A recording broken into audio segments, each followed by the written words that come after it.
Welcome back, everybody, to the GSMC Hoops and Heels Women's Sports Podcast, brought to you by the GSMC Sports Network. We just got done talking about the AUX Pro Softball League updates, and now we're transitioning to track and field. Tonight starts the second half of the U.S. Track and Field Olympic Trials. From the 30th, which is Sunday, the trials will continue, and we are going to lay out my predictions for the rest of the trials. Okay, so let's start with today's events, and some of these events already happened, but because I am live streaming, I have not looked or had a chance to actually look at them.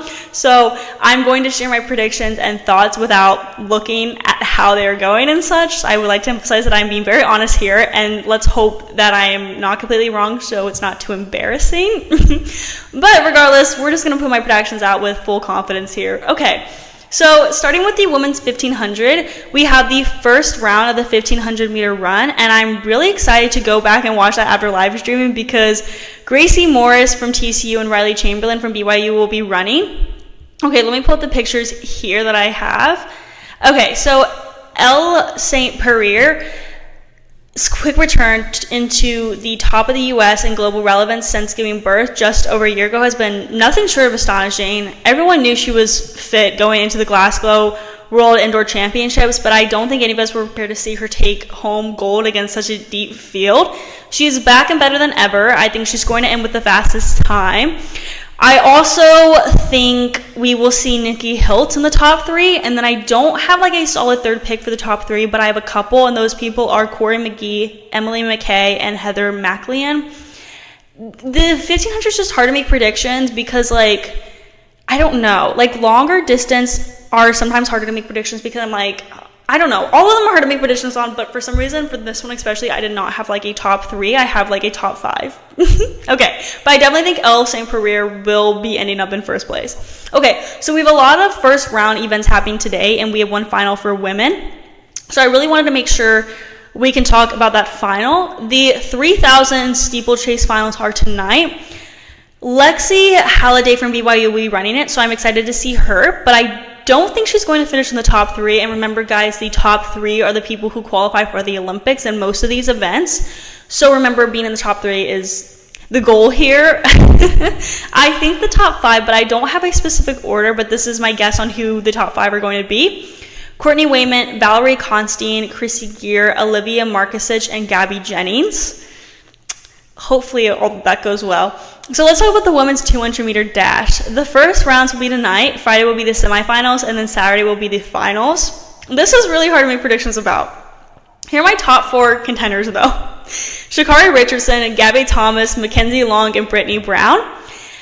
I definitely think the first and second place finishers will be between Gabby Thomas and Sha'Carri Richardson, and third and fourth place will be between Mackenzie Long and Brittany Brown. But then again, I think that Mackenzie Long has a good chance of beating Richardson and Thomas low-key, so she may have a good chance of finishing in second or first. Maybe not first, but definitely maybe in second. I don't know. But ultimately, I really want to see Long competing in this race in the Olympics, so I'm really rooting for her and hoping she makes the top three. The women's 20K walk finals will be held on Saturday. I think this is one of the most interesting events to watch.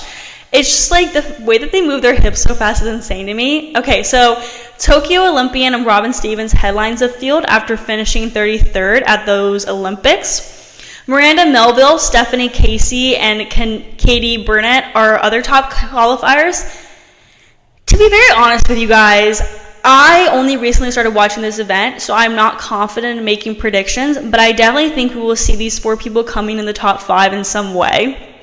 The women's long jump first rounds tonight, and the finals will be on Saturday. I have a good feeling that Tara Davis-Woodhall will finish in first. She's the favorite going in. We all are like, go Tara, what am I saying? Tara Davis-Woodhall, like go. Like I have a very strong feeling she will be in first. She placed sixth in the women's long jump final at the 2020 Summer Olympics. She won a silver medal in women's long jump at the 2023 World Athletics Championship. Compared to the competition in the trial, she seems to have the best chance of getting first. And second, I'm thinking it's going to be Jasmine Moore. And then third, I'm predicting Quanesha Burks. But I definitely think Alyssa Jones will be up there and be very tough competition for the second and third place finishers. The women's 10,000 meter finals are held on Saturday. I'm thinking Weini Kelati will come in first, followed by Parker Valby in second and Natosha Rogers in third. Ellie Hines will be fierce competition too and could definitely make the top 3. I am really looking forward to seeing Valby race in the 10K. She's a very well-known student athlete at the University of Florida. I have talked about her multiple times on my channel. I'm a huge fan of hers. I really wish she would have come out in the top 3 in the 5K, but this is the race for her to get that clout back. And then Kelati took part in the 10,000 meter of the 2020 US Olympic trials, but she ended up dropping out of the race. So I feel like this is her year to get that back. She's been looking really sharp this year, placing 4th in the Houston Half Marathon, setting the American record in the event, and she represented the U.S. at the 2024 World Athletics Cross Country Championships in Serbia, where she finished in 15th as the top American. And then Rogers won the gold medal in the 5,000 meters at the 2022 NCAAC Championships, and she is the 2012 national runner-up in the 10,000 meters. The women's shot put will be held on Saturday as well. My bets are on Chase Jackson, Maggie Ewing, and Raven Saunders. Jackson is the only American woman to earn world medals in this event. Raven Saunders won a silver medal in 2020. Jackson proved herself fit for the task at the 2023 Prefontaine Classic, where she broke Carter's American record with a world-leading score of 20.76 meters. But I really want Jada Ross to make it to the Olympics, and I am optimistic about her chances. She's a student athlete at the University of Oregon, and she's led in the NCAA D1 track and field championships in the shot put. Her personal best is right there with some of the world greats and even better than a lot of the competitors in the trials. So I'm really hoping that she gets in the top 3. On Sunday, we will see the women's 100-meter and 400-meter hurdles. The 100-meter hurdles is difficult to predict as well. All of these are difficult to predict, but this one especially for me, I don't know why. There's some that are just like harder for me to predict. But I'm thinking Kenny Harrison will be in first, Nia Ali will be in second, and Grace Stark will be in third. But there's a but here. I think Christina Clemens and Tonia Marshall may also land that second and third position. But those 5, I'm optimistic about them being in the top 5 overall. Okay, for the 400-meter hurdles, hands down, Sydney McLaughlin-Levrone will be in first, Jasmine Moore in second, and Shamir Little in third. Delilah Muhammad is definitely going to be tough competition for Shamir Little, though, and Jasmine Moore probably, so I would watch out for her. But, I mean, I have full confidence that McLaughlin-Levrone will be coming in first. I really wish she was running the 400-meter dash and low-key also the 200-meter dash, but she wanted to focus on just the hurdles this Olympics, and, that's understandable. She is the 2020 Tokyo Olympic champion with the games record and the 400-meter dash. McLaughlin-Levrone will only compete in the 400-meter hurdles after posting a world-leading qualification time in May of 52.70 seconds, surpassing the Olympic standard of 54.85 seconds. I'm so excited to watch her, y'all. And then Moore is known for the triple jump and long jump, so I think that's going to give her some advantage for the 400-meter hurdles. She has those legs, and she knows how to use them. Sunday will be the javelin throw and pole vault finals for women. Maggie Malone Hardin is the headline name leading into the women's javelin event at the Olympic trials. The 2-time Olympian had a personal best result in Tokyo, finishing 10th overall in the women's javelin final. The current world number 9 will be looking to make her 3rd straight Olympics, and she leads the field with a qualifying mark of 65 meters. Chasing Malone Hardin, our 4-time Olympian and 2022 World Athletics Championship silver medalist Kara Winger, and 2023 U.S. national champion Madeline Harris. For pole vault, my predictions are Katie Moon in first, Bridget Williams in second, and Chloe Timberg in third.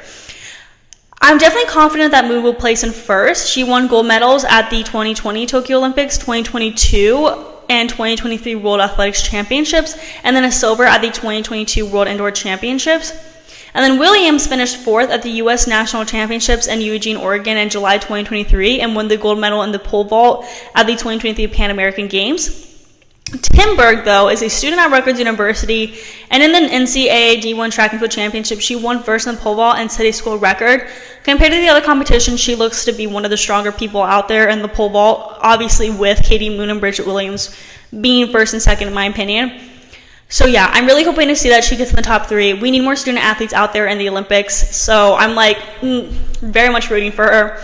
So we're now going to move on to the next segment where we talk about the Dow Championship golfing pairs. Before we begin, we're going to be taking a short break. So I will see you guys very soon.